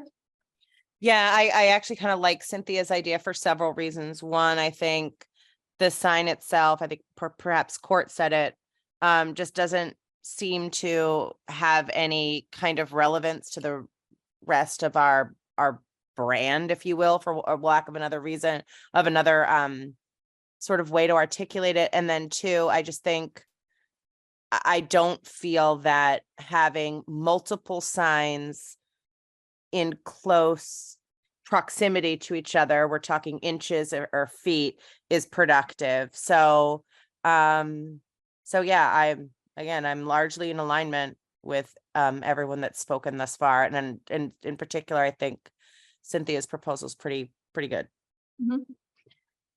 I would agree with all of that. This is actually an easier discussion than I thought. Wow, And I do exciting think, stuff, guys. no, I really appreciate, I mean, and let Anna know that she is definitely a partner with us. And, we certainly want to help in any way we can, but a wayfinding sign is very palatable to the committee, I would have to So say. can you define that? So I know exactly. So what a message we're conveying sign here? on town property. So we're basically, With and town correct me if I'm branding, wrong, but- town branding would be great, but I don't think we can tell the town how Right, to that's print their sign. Yeah. But I think the entrances, what I'm hearing from this whole committee is we're not comfortable with at our entrances. Because you need to know where it is before you actually get to the entrance. Mhm. So Yeah. something on Concord town property would be helpful. Where would that be? So that would probably be Walden, on going Thoreau Street somewhere, or maybe even across from the entrances is probably town land. I think think there's Walden a is going to be your strip. typical, right, coming off Yeah. Route 2? Yeah. Mhm. I do think there's a strip on town land before you get to the entrance. Okay. And, and I think we could definitely entertain a sign at the parking lot, which is on our campus. I do I- think that that's. I do think that's the right Yes. place to be. Yes. If she wanted to do a sign there, I wouldn't be opposed to that. I don't know about anybody else, if No. you'd be Well, opposed to a. Might we suggest, we had talked briefly last week about if we were to entertain signage on the campus, which I think we're all in agreement that makes sense. Identifying the parking lot and the building itself. I would just ask, and off the top of my head, I'm not able to picture these signs, but I would just ask that Anna would keep in the overall look and feel of those signs. So that the signage on the campus all looks alike. It might be what I It could. might be, all the signage on the campus is pretty much white White. with black lettering. Oh, so. No not the town brown, seal, no so the white. nothing. Yeah. No, no, no. Yeah, it's very basic signage. Basic and boring. I know that. I just can't picture it, but maybe Yeah. it's because it's so basic and boring. But in any event, Yeah. Court, Yeah, I'm curious if we or high school personnel would have an opinion about the potential need for if you will, a key or a map when you arrive on that property. Because when I was at that building, people would routinely get fields confused, Edie, to your point, and even what side of the high school made sense. Now, so it's from the top or the bottom. I mean, Sharon and I, when we went on the tour, she's like, okay, I don't know where the entrance is. I'm like, well, it depends on who you talk to. Are you at the top? Are you at the bottom? so as long as we're on signage, I don't want to make things more complex than they have to be. On the other hand, if we are indeed solving problems, and we want to do it in a systematic way, and we want the town to do it in a systematic way, it might be an opportune time for that conversation. Now, if Mr. Jonkis and the principals and all say, never a problem for us, everybody's always comfortable. I'd be curious to hear that about the confusion between Memorial Field and Doug White. I People are constantly confused. Oh, yeah. yes, I would agree with that. I don't think, yeah. It's a very Yeah. confusing campus. Yeah. exactly. Oh, yeah, all right. Sounds like on that. So. And also to your point, the campus, I think sometimes we forget the campus is really so much more than just for high school students. On the weekend, it's very busy. So I think in particular for parent populations with students that are using the facilities and fields that have not yet been introduced to the high school, I think I can say representing that constituency, there's definitely confusion. I say all of this actually not being keen on signs. So For discussion. I don't want to litter the place with Yeah. signs. And yet, But if if we do people it can't well- find where they're going, it's not very Yeah, well. but if we do it well and systematically and carefully and not piecemeal. Yeah. we Yeah. can Yes. Let's have a QR code with the. pop- Well, Oh, no. You would need a cell signal for that, just saying. It all comes full circle. Oh, that was full circle. All right, is that helpful in getting back to Anna? But know that we really enjoy our Yes, partnership with yes. the BD Center, and our thanks go to her for all of her help Yeah. this summer and with Concord Rec. Yeah, Yeah. big thanks. Okay. All right, so now we're on to our action items. So we have some votes on here tonight with some discussion. So these were not discussion items, so I would entertain a motion to approve the school committee practice and protocols so we can have a discussion. Sure. Moved. All right. So And these would be a motion to approve the amended ones that were attached to the packet that we sort of worked through last week, sorry. okay, Changes so highlighted in red. I mean, again, we wrote them and we already did this part. I just wanted to point that out. We did sort of wordsmith some of this last week together. and if I could ask Erin to just pull it up on the screen, this is the school committee practices, so we all are on the same page. I think you have that. No, she didn't expect you were gonna ask. Worth a wait, though. It's worth the wait. Yeah. Yeah, it's worth the wait. Mhm. And just to clean this up, so In case. did you make the motion? I You did. So Carrie made the motion, so we need a second. Does anyone want a second? I'll Carrie, second it. seconding. Thank you. And can I just ask, in the future, can we always have these linked in our agendas for the public to see? Yes, our meetings were super tight this week, as we know, and so we had them all and we will work on that. But given with the start of school and all sorts of things happening, I'm all right. Is not she there? sure. Yeah. If she can't, that's okay. Let me see if I can share. You sure? I'm not on the Zoom. You're in the document, Tracy. I see a big T. Can you screen share it, Alexa? Oh, there she I'm- is. There we go. Okay, so the changes are, and I'll just ask you to scroll up, Erin, to go down to 5 and 6. This is what we discussed last week. It's The ones that are in another red. Document. Oh, it's the other one. There's. Alexa, can you share it? I I have. have the ability to do that when I'm just a Oh, sorry. Can you peon in resend the it? audience. No, I can give you sharing. Okay, sure. Can you see Yeah, it? she can share. Okay. Oh yeah, there it is. It's green. Okay, here I'm coming. Oh God. So here's the thing, guys. I can't really see. Hold on. I can't. Hold on. I'm literally like On the Zoom. straining my eye to see. Hold on. I think this is it. I can share. Am I it. have doing it? No, I got it. Did I do it? Did it. I did it. You guys, no idea how brutal this is. I can't see anything. I can't read. It's awful. So yeah, so 5 and 6 were what we worked on last week. And there were no suggested changes. So I had asked anyone that had interest in further refining this to just pop something over to me during the week in between. And I didn't receive anything from anybody. So I left them as is. Okay. All right, any comments or are we ready for a vote? Number 6, is it our accomplishments or are we referring to their, i.e. students, employees? and partners? Oh, I'm sorry. I lied. Cynthia suggested, a tweak and this was it. So this is actually lifted directly from our policies. So I think our is referring to the district because it was a district policy and I did upon Cynthia's suggestion, which I thought was a good one, just lift it right out. I'm happy to change it to contributions of the districts. I'm not wedded. Yeah, Cynthia, was that K? Yeah. And that was, I thought it was a good suggestion, so I popped it in because again, it's a policy that we have and it defines it quite nicely and. Yep. Do you want me to change? I'm happy to change it to the districts or I can keep it as ours. I'm being Okay. fussy. Okay, yeah, and then it has synergy with the policy, so I like that too. Yeah. All right, thanks. All right, are we ready to vote? Sure. Okay, we're going to roll call vote this. Okay, Anderson, I for both. Booth, I for both. Morano, I for both. Patel, I for Regent. Rainy eye for both. Rankin, I for both. With I for region. Great. Okay. And then next up, Alexa, can you still screen share or no? Yeah, hold on, I'm doing it. I Okay. can't see a thing, but So I'm we doing it. have, our school committee goals. This motion language is a little bit trickier and I think Yeah. Alexa, you. Okay.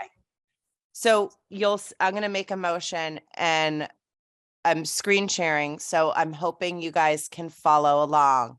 And again, we'll discuss it. So if you don't like it, there'll be opportunities too. Oh, sorry, Alexa, sorry. You know what? My error, we were supposed to do practices and protocols and they're two different documents. Oh, so we should do protocols. Do you want me to put those up too? Hold on. I'm going to add another vote because my mistake. Yep, I got it. I hear. I believe there were any additions on this. There weren't. They were as written. Hold on. Protocols. Here I come. Hold on. Oh God. I'm looking, you guys. I'm so blind. Hold on. Why is it not working? Hold on. It won't, Okay, it looks like we have a few of us in the document and everyone has this. So it's really. Yes, I do. I'm so sorry, you guys. Operating protocols. I should be able to share this. I see Erin, Carrie, or Cynthia in it. Hold on. Let's see if I can share one more time. Jeez Louise. Protocols. Here they come. Okay, perfect. Okay, great.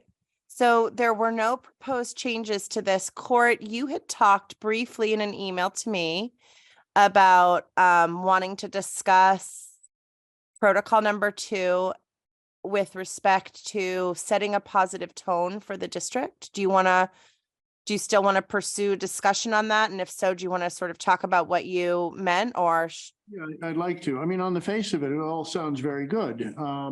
But as a practical matter, I think the school committee has very few opportunities whereas our administration has many opportunities to set tones every day with hundreds and hundreds of people. And our communications are very constrained to central administration at our meetings. So, I mean, I'm fine with it so long as people understand that our limitations are rather significant in this regard. We can set tone around this table, but that's where it stops for all practical purposes. Well, I think this would extend to our coffees. I think it would extend to our behavior at town meeting. I think it's a wider net maybe than simply just our meetings. I'll also point out that this has been I mean, not that it matters, but just for context, this has been a protocol since as far back as we could see, since 2015. So, and I know it's widely used in other districts. And to me, it's about, if the superintendent is at the top of the proverbial pyramid here and we're adjacent to her, I think that this is just meaning to reiterate that I think any good organization, public, private, does very well to know that the tone does come from the top, and we have to be active participants in that. That's how I interpret it. That's fine, and I think your examples really reinforce my sense that our opportunities are somewhat constrained. And I simply want to make the point that I expect the school leadership to be doing this every day, whereas we do it less frequently. But I don't think we can compel in our own protocols. That would be something I think that the administration would do. That's my point, is I just want to reinforce my hope that is so. Yes. Okay, great. Okay, so we'll keep this as is. So should we vote on it, Tracy? We are ready to vote. Okay. Oh, wait. Should we entertain a motion? Entertain a motion, sorry, yes. So I move to approve the proposed FY24 protocols as written. Second. Okay, any further discussion? Nope. And I thank you all for that. And I do think the discussion on tone is a good one to have. And I do believe that all of us around this table are always setting a positive tone. So I think it's been, we're looking forward to a good year this year, especially. So I think at the beginning of the school year, tone is always important to talk about. So thank you all. And let's take a vote. So Alexa, on to you. Anderson, I for both. Booth, aye for both. Morano, I for both. Patel, I for region. Rainey, I for both. Rankin, I for both. I for region. All right. And then on to our school committee goals. So Alexa, I'm going to rely on you to get this one up. Okay. So I will scroll through this. I'm screen sharing with you all, I take it. Yes. As I read or speak my motion. So I move that the school committee adopts goal number 1 as written, goal number 2 as amended, goal number 3 as amended, which also combines which combines goals, the existing goals number 3 and 4. We scrap goal number 4 and make goal number 5 the second of the 2 options and entitle it goal number 4. I can say that again if needed. That was good. That was good. Second, I'll second that. Wow, we followed it. Yeah. Yep. Okay. Any discussion? May I see the number 5 again, please? Sure. So Carrie we discussed incorporating a mental health goal. So the initial mental health goal was presented. It was somewhat lengthy, so we tried to distill it into something a little bit shorter that captured the sentiment. Yep. So in my motion, I'm suggesting we adopt the second goal, which is a little bit more succinct distillation of the first. And Alexa, it's kind of hard to read, so I'm just going to read it. The joint school committees will ensure that the district provides the necessary programs and services to support students' mental health, which we recognize as a required precursor for academic achievement. I think it's great. So I'm curious, why are we breaking out 3? Why are we combining 3 and 4? Oh, because they kind of were doing the same thing, just sort of, we can keep them separate, but I thought because they were both addressing capital projects, and they were both included, 4 is you know, really the Concord School Committee and 3 is really goal of the Concord Carlisle I School think, Committee. didn't we talk about last week making it Making like them a both like 3A, 3B? Or having 2 sets of goals. So having one I wanna being have 2. CPS I want to have a. and having one No, being I the just want to region. say the Concord, number 4 is the Concord School Committee. And number 3 is the Concord Carlisle School Committee. okay. Okay. Right? Yeah. All right, I will entertain that. Okay, so this is good. This is our discussion. Let's see, cut. We'll have 5 goals. Yep, Yep. that's okay. Yeah, 3 no, for which is fine. CCS and 3 for CCHS. Oh, God, you guys, I'm like the worst. We really have 4 for each, but I understand, Yeah. yes. So Okay, so now may I go- withdraw and amend my motion? Go back. I think Okay. we can make I think you should withdraw your motion and we can make the language just easier. Goal 3 I regional. think we're approving the goals. as Right, discussed. as Yeah. discussed. Thank you, Court.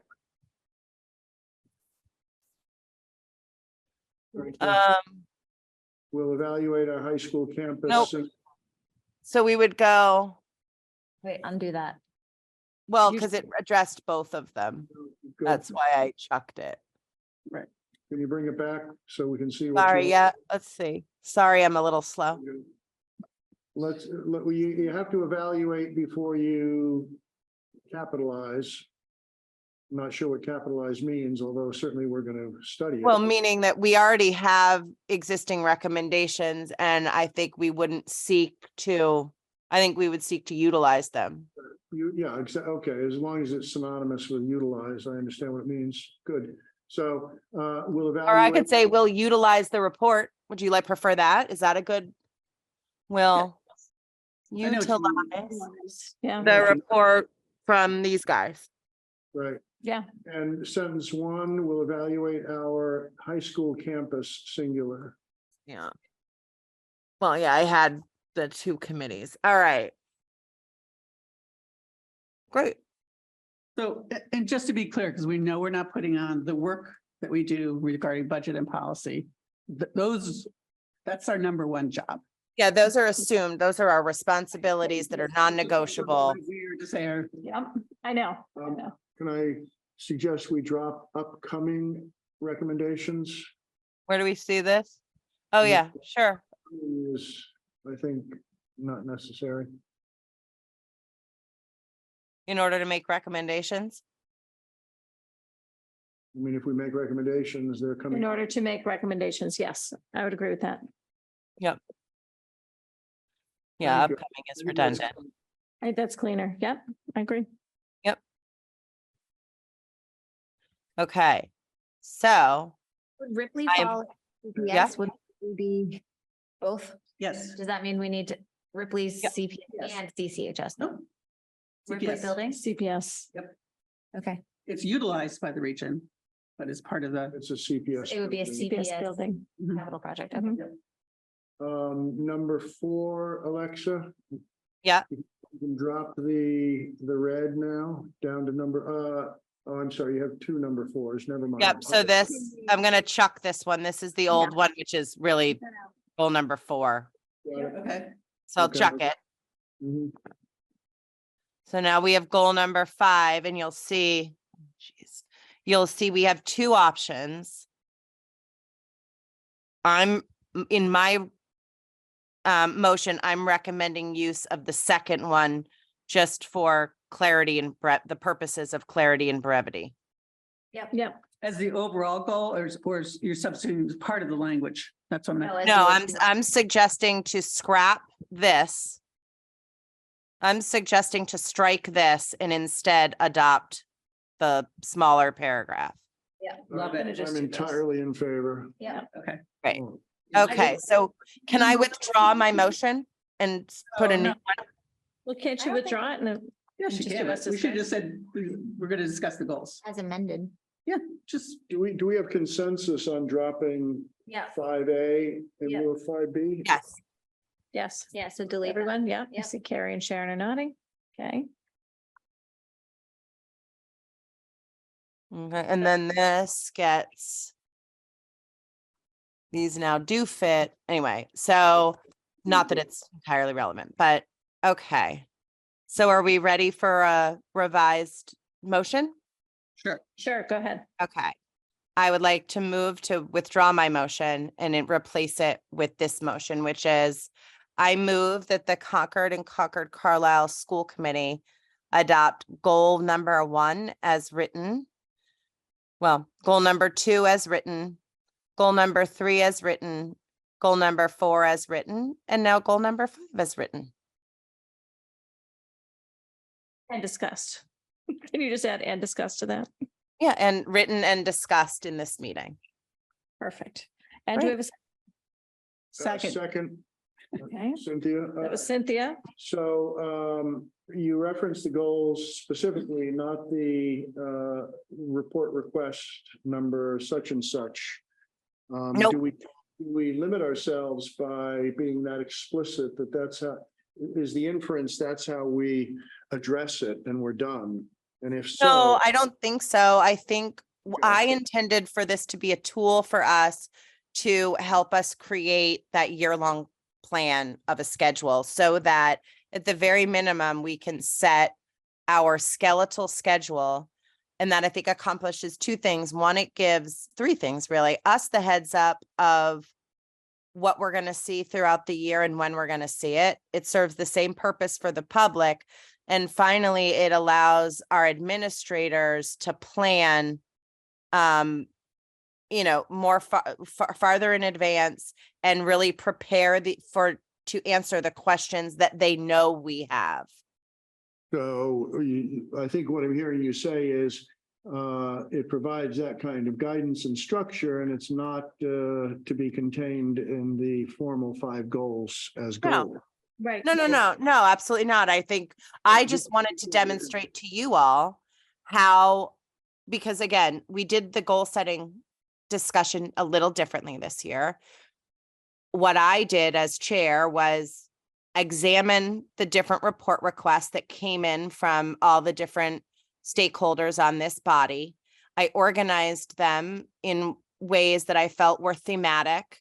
And then based on those themes, I proposed goals. So we've done that in the past. It was a little bit differently. We weren't submitting reports, but I specifically remember, for example, when Sarah Wilson was chair, the exercise was tell us, provide us what you'd like to hear about this year. she synthesized that data and put out proposed goals for us. So this is a little bit different, but mostly, an iteration of that process that we've used in the past. And I think what I like about this process with the reports in here, it's almost like what Lori does with her goals, and we're providing evidence. So as we do our check-ins throughout the year on how we're doing with our goals, we know exactly what we need to see to kind of get that information to access it for our goals. But I do think we should clean this up, Alexa, and put it. Oh, on- 100%. I will make this look 1,000 times better. And I would also suggest now that once we ratify these, we'll then be able to fill in the schedule document that Tracy has referenced earlier today. And at that point, if you guys all go through these different report requests and have suggested additions, because I think we're mostly going to be dealing with additions, more questions, not less, you can easily send those to me to propose them. It's sort of like suggesting, and it's a different way to suggest agenda items. Yeah. I think, sorry, last week Lori had said that you all might want to offer edits or feedback on those. I We think. did, the chairs have it. Oh, you did? Yes, Okay. sorry. Yep. And it was mostly around scheduling, which was very helpful. And just I'll share it with you all. Great. All right, well, this is helpful, and we will put this on our website. Because we did that last year too, we'll link our new practices, protocols, and our goals, so they will be available to the public. So I think we are ready for vote. Anderson, I for both. Booth, aye for both districts. Morano, I for both. Patel, I for region. Rainy eye for both. Rank and I for both. What I for region? All right.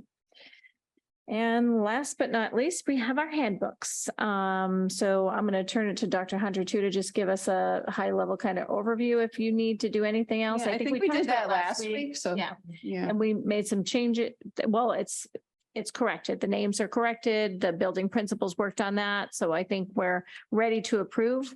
And the school excitedly. councils have seen them too. Yeah, school councils have all seen them. So we'll start with, do you want to? Yeah, can I do them both together? CMS and CPS or? Sure. Okay. Yep. So I would entertain a motion to approve the CPS and CMS handbooks as shared with us tonight. So moved. Second. And this is going to be a CPS only vote. Right. Mhm. So that's Alexa. Yep. Is there any discussion? No, thank you for the updates. I appreciate the work that went into, making sure all the updates where everything was accurate. Appreciate it. So Alexa, do you want to start us off? Sure. Anderson, I. Booth, aye. Morano, I. Rainy eye. Rank and I. Great. And then we have the CCHS handbook. And I would also say thank you for all those updates, because I know it takes some time to get those done. So I would entertain a motion to approve the CCHS handbook. Tracy, I just had a question. Yep. Is the links that we currently have now, are these the handbooks or is they somewhere else? On the link that the you've given high- us? The high school one, the CCHS handbook, that is the appropriate link. It still says Sarah Wilson. Okay, we'll make sure they've changed it.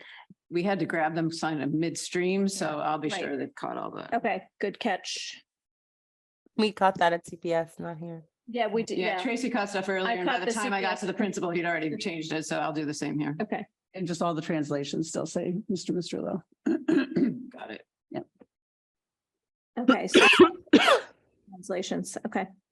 So if we can, those changes will be made before they go out to Absolutely. parents. And I do know at the high school, it came out in the blog today as to how to approve the handbook, but they're not actually linked to Aspen yet because we haven't approved Because you them. didn't approve. Because we haven't approved them. So as Those soon as we get approved and get those changes, that should be easy enough. That'd be great.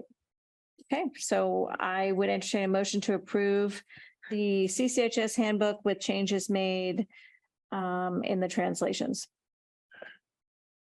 And there's a spot to Yeah, And change and Sarah's Sarah name was to saying. Carrie. I wonder if you could be a little more all encompassing and ask that we approve them after they've been checked yet again for Sure. accuracy. If we still have problems with it, I think So that would mean we can't approve them until. we can approve it subject to Subject to changes. Another review. final review by the administration and delegate it. Yep, But if we know there's problems and don't know the extent of them, let's just be careful. okay. And if anyone has found anything else, that would be really helpful to get to us to.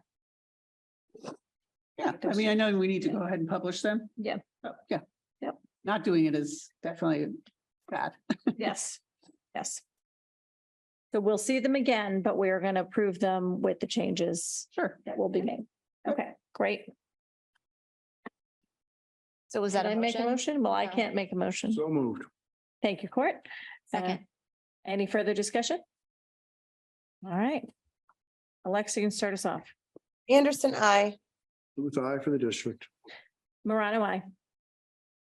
Cal I. Rainy eye. Rank and I. Would I? I jumped it. I think we're pretty good at alphabetical order now, so thank you. All right, I think that's it. So with that, I would say good luck to Yes. all of our school personnel on their first day of school. It's an exciting week. Yes, Opening day, yes. opening day, happy opening day. Yes, Court. Well, I want to wish everybody a great school start. I think Yep. everybody around the table agrees and is fervently dedicated to that. Our next meeting is September 12th. If the town can't accommodate a change, would we yield? Just saying, because this meeting, our next meeting is important, but so too is that meeting. Mhm. And they're already struggling, so I would just be amenable if the chairs fussed with us about dates, that's all. My preference would be for the town to move it because I think we're Yeah, a oh, me big too. player Don't in get the, yeah. So We hopefully, might have to go to the next week. Yeah. Looks like. yeah. Okay. Yeah. So we'll, You'll more to keep us come. We'll posted. keep you posted. More to come. I think we'll probably hear from them probably Yeah. sooner than later, I'd say. Okay. So, all right. So with that, I will adjourn the Concord Carlisle School Committee. I will join the Congress School Committee. Great. Thank you, everyone. Thank you, guys. Good night. Feel better.